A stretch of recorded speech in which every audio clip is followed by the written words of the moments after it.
So some of you have asked if we could get back to doing a little bit more on engine work. So the project we got going today is that we have some pistons that need to be replaced.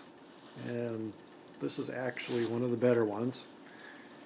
But what these pistons are is they are floating rods, not pressed fit. So what we're going to do, because on the 2.5 is getting harder to find parts, is we are going to convert our pressed piston. You'll see there is a groove that I already did. I'm only going to do one. You guys don't want to watch me do 8 of them on 4 pistons. You can see there's not a groove there, so that we can adapt it to the floating rods. So we got a jig up here that I actually made from prior pistons, and try to do this. It's a little tricky with just the one hand. I do need this pin though.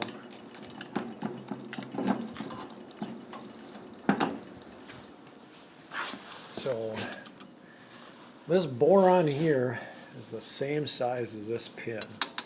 So it goes in there, fits nice and snug. And then you'll see there's little reliefs on kind of the outer side.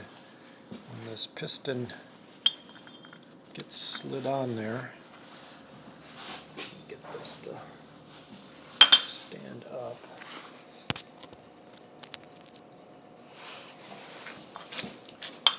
Slide the piston on there, slide it into the bore,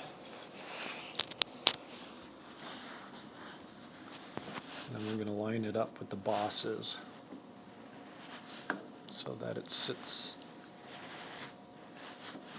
keeps turning. So you can see it doesn't fit this way, it only goes on one way. So it fits nice and tight up against there.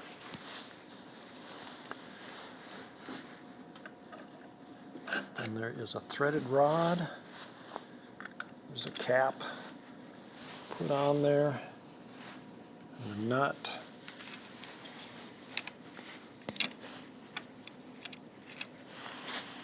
Which I'm going to have to hang on to the phone here with camera. This thing started.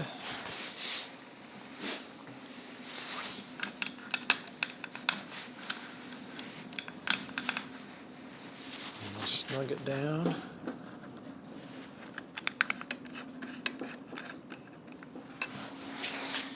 You'll see that wrist pin in the middle actually gets pulled tight. It's all together. A little hard doing this with the one hand.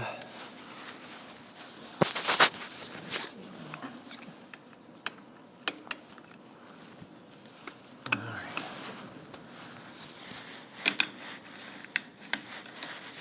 There we go.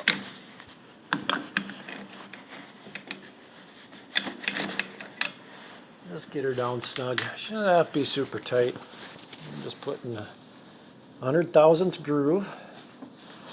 We do have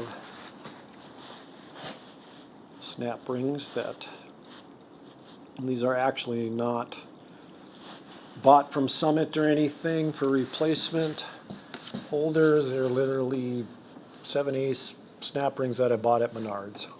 They work just as good. And what we do is we'll take the long pin,